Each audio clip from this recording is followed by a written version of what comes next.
The lavender evening dress. A few years ago, the postmaster in a village that lies beside the lonely waters of the Ramapo River, dappled by light and leaf shadow in the morning and darkened by hill shadows in the afternoon, talked often about a girl with hyacinth eyes and wheat yellow hair. He was a sophisticated gentleman, traveled and urbane, a member of a distinguished family in those parts.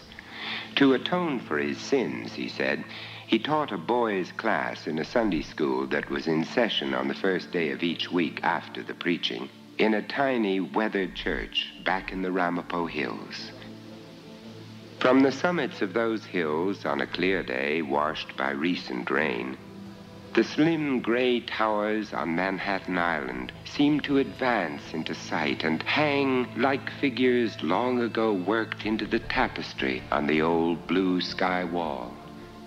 None of the boys in the Sunday school had ever entered the city on the horizon, and only a few of them had been to Hilburn or Sloatsburg in York State or any of the New Jersey towns to the west.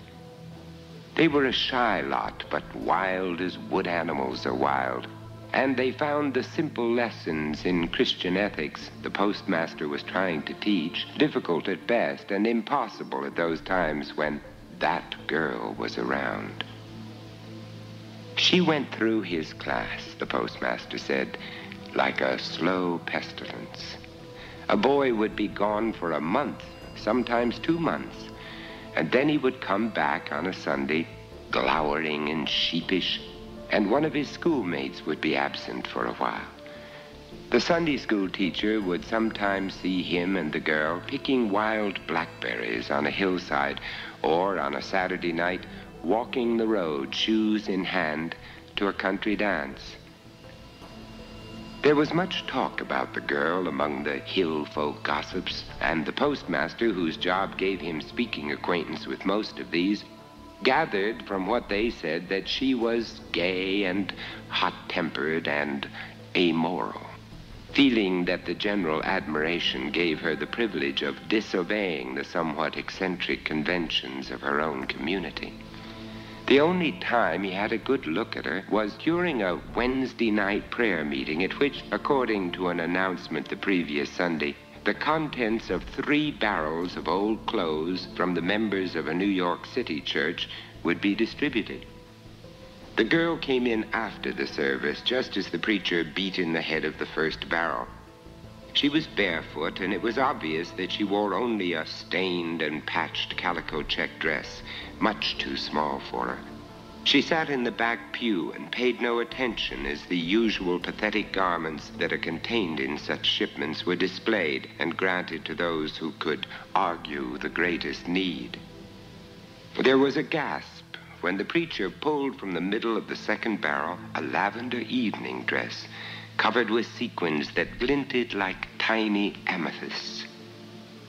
It was cut low off the shoulders, and as soon as the preacher saw that, he rolled it up into a shapeless bundle and held it helplessly, waiting for someone to speak for it.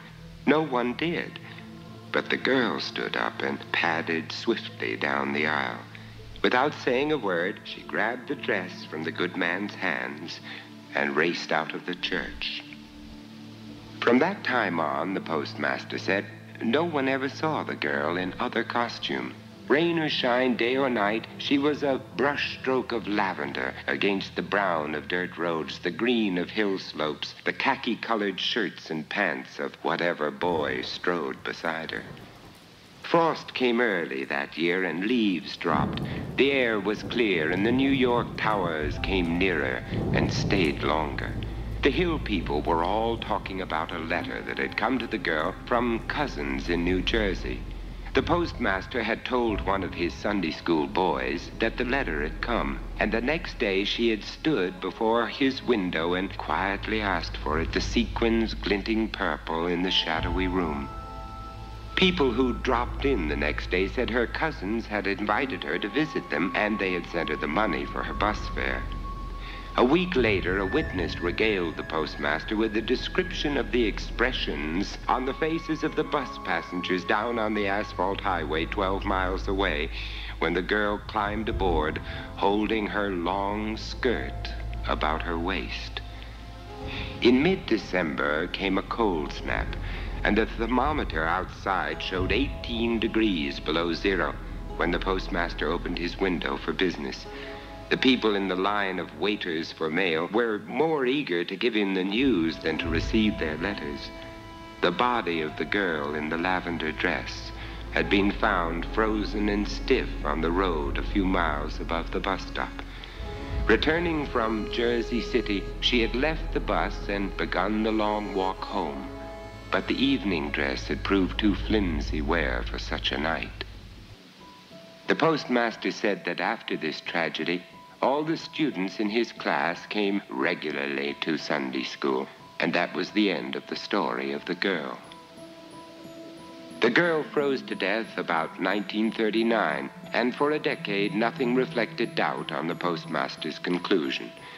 But now a growing number of people feel that his narrative, the truth of which is easily provable by many witnesses, has had an inexplicable consequence. Overtones that have transcended his matter-of-fact realism. For a strange report recently began its rounds of upstate towns, and particularly colleges. It had many variants, as such tales do, but in none of them was it in any way connected with the account of the girl, her dress, and her death. A factual record known only in the vicinity of her Ramapo home. And the suggestion of such a connection is made here possibly for the first time. As I heard it, 2 Hamilton College juniors, motoring to a dance at Tuxedo Park after sunset of a warm Indian summer Saturday on the road that runs through the valley of the little Ramapo River, saw a girl waiting. She was wearing a party dress the color of the mist rising above the dark water of the stream, and her hair was the color of ripe wheat. The boys stopped their car and asked the girl if they could take her in the direction she was going. She eagerly seated herself between them and asked if they were going to the square dance at Sterling Furnace. The thin, tanned face with high cheekbones, the yellow hair, the flashing smile, the quicksilver quality of her gestures enchanted the boys. And it was soon a matter of amused debate whether they would go along with her to Sterling Furnace or she would accompany them to the dance at Tuxedo.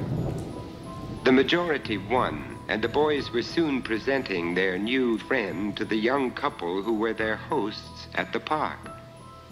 "Call me Lavender," she said to them. "It's my nickname because I always wear that color."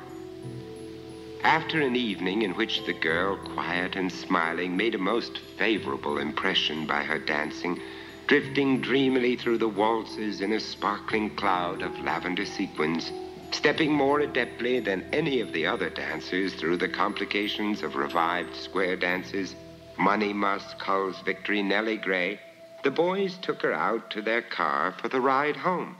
She said that she was cold, and one of them doffed his tweed topcoat and helped her into it.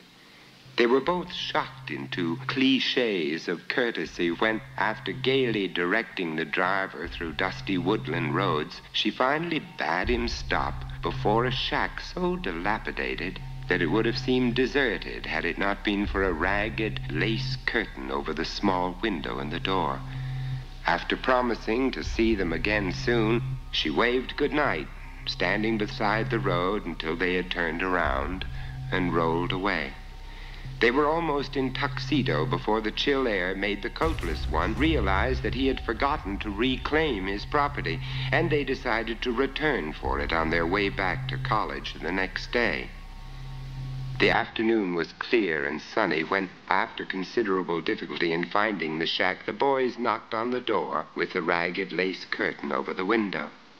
A decrepit, white-haired woman answered the door and peered at them out of piercing blue eyes when they asked for Lavender. "Old friends of hers?" she asked. And the boys, fearing to get the girl into the bad graces of her family by telling the truth about their adventure of the day before, said yes, they were old friends. "Then you couldn't have heard she's dead," said the woman.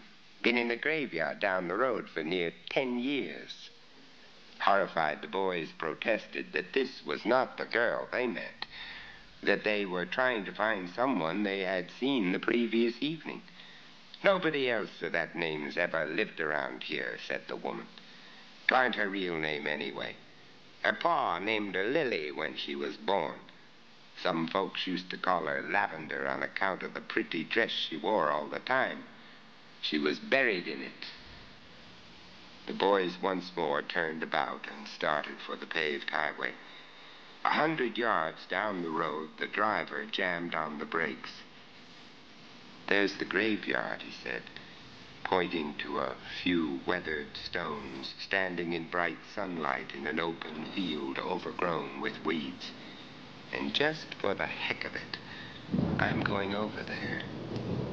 They found the stone, a little one marked Lily, and on the curving mound in front of it, neatly folded, the tweed topcoat.